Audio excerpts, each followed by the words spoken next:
ಶ್ರೀ ಕ್ಷೇತ್ರ ಧರ್ಮಸ್ಥಳ ಗ್ರಾಮಾಭಿವೃದ್ಧಿ ಯೋಜನೆ ಬಿಸಿ ಟ್ರಸ್ಟ್ ಪಾಂಡೇಶ್ವರ ವಲಯ ವತಿಯಿಂದ ಪ್ರಗತಿ ಬಂಧು ಸ್ವಸಹಾಯ ಸಂಘದ ಸದಸ್ಯರುಗಳಿಗೆ ಲಾಭಾಂಶ ವಿತರಣಾ ಕಾರ್ಯಕ್ರಮವು ಸಾಸ್ತಾನ ರೋಟರಿ ಭವನದಲ್ಲಿ ನಡೆಯಿತು. ಕಾರ್ಯಕ್ರಮವನ್ನು ಉದ್ಘಾಟಿಸಿ ಮಾತನಾಡಿದ ಧರ್ಮಸ್ಥಳ ಗ್ರಾಮಾಭಿವೃದ್ಧಿ ಯೋಜನೆಯ ಜಿಲ್ಲಾ ನಿರ್ದೇಶಕ ಗಣೇಶ್ ಬಿ, ಕಳೆದ 2 ವರ್ಷಗಳಿಂದ ಜನಸಾಮಾನ್ಯರು ಸಂದಿಗ್ಧ ಸ್ಥಿತಿಯಲ್ಲಿ ಸಿಲುಕಿದ್ದಾರೆ. ಕೈಯಲ್ಲಿ ಕೆಲಸವಿಲ್ಲದೆ ಹಣದ ಆರ್ಥಿಕ ಮುಗ್ಗಟ್ಟಿನಲ್ಲಿದ್ದ ಕಾಲವನ್ನು ಅರಿತ ಕಾವಂದರು ಸ್ವಸಹಾಯ ಸಂಘಗಳ ಮಿಗತೆ ಹಣದ ಲಾಭಾಂಶವನ್ನು ನೇರವಾಗಿ ತಲುಪಲು ಕ್ರಮ ಕೈಗೊಂಡಿದ್ದಾರೆ.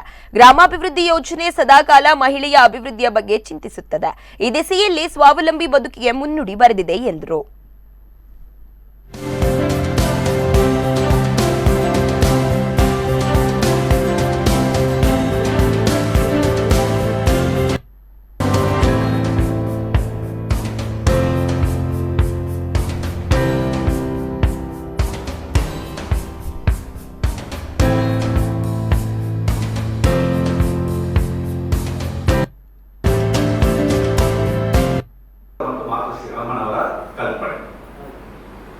ನಾನು ವಿಶೇಷವಾಗಿ ಹೆಂಗಸರಲ್ಲಿ ಅಥವಾ ನಿಮ್ಮ ಮಹಿಳೆಯರಲ್ಲಿ ಇರುವಂತಹ ನಿಮ್ಮ ಬುದ್ಧಿವಂತಿಕೆ, ನಿಮ್ಮ ತಾಳ್ಮೆ, ನಿಮಗೆ ಇರುವಂತಹ ಆಸೆ, ಇನ್ನು ಮುಂದೆ ಭವಿಷ್ಯ ಹೇಗಿರಬೇಕು ಅದೇ ನಿಮ್ಮಲ್ಲಿ ಆಸೆ ಇದೆ.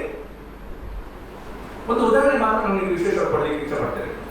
ನಾನು ಒಂದು ಕಡೆ ಬೇರೆ ಕಡೆ ಯೋಜನಾಧಿಕಾರಿ ಕೆಲಸ ಮಾಡುವ ಸಂದರ್ಭದಲ್ಲಿ ಒಂದು ಸಂಘದ ವಾರದ ಸಭೆ ನಡೆಯುವಂತಹ ಸಂದರ್ಭದಲ್ಲಿ ನಾನು ಅಲ್ಲಿ ಮೀಟಿಂಗ್ ಹೋಗಿದ್ದೆ.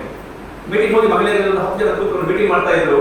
ಮೀಟಿಂಗ್ ಮಾಡುವಾಗ ನಾನು ಹೋಗಿ ಮೊದಲ ಪ್ರಶ್ನೆ ಕೇಳಿದೆ, ನಿಮ್ಮ ಸಂಘದಲ್ಲಿ 7 ವರ್ಷ ಆಯ್ತು, ನಿಮ್ಮ ಸಂಘಕ್ಕೆ 7 ವರ್ಷದಲ್ಲಿ ಇಷ್ಟರ ತನಕ 1 ರೂಪಾಯಿ ಸಾಲ ಪಡೆಯಲಿ ಇರುವವರು ಯಾರು ಕೇಳಿದೆ. ಯಾರಿಗೆ ಬೇಡ ಹಣ, ಎಲ್ಲದಕ್ಕೂ ಬೇಕಾಗಿದೆ. ಅದೇ ಹಣಿಗೂಡಿಯ ಹಳ್ಳ ತೆನೆ ಕೂಡಿ ಕಣಜ ಅಂತ ಹೇಳ್ತಾರೆ. ಇದುವರೆಗೆ ಒಳ್ಳೆ ರೀತಿಯಲ್ಲಿ ನಡೆಸಿಕೊಂಡು ಹೋಗಿದ್ದೇವೆ. ಇನ್ನು ಮುಂದೆ ಕೂಡ ನಾವು ಒಳ್ಳೆ ರೀತಿಯಲ್ಲಿ ನಡೆಸಿಕೊಂಡು ಹೋಗುತ್ತೇವೆ. ಇವತ್ತು ಲಾಭಾಂಶ ವಿತರಣೆಯಲ್ಲಿ ನಮ್ಮ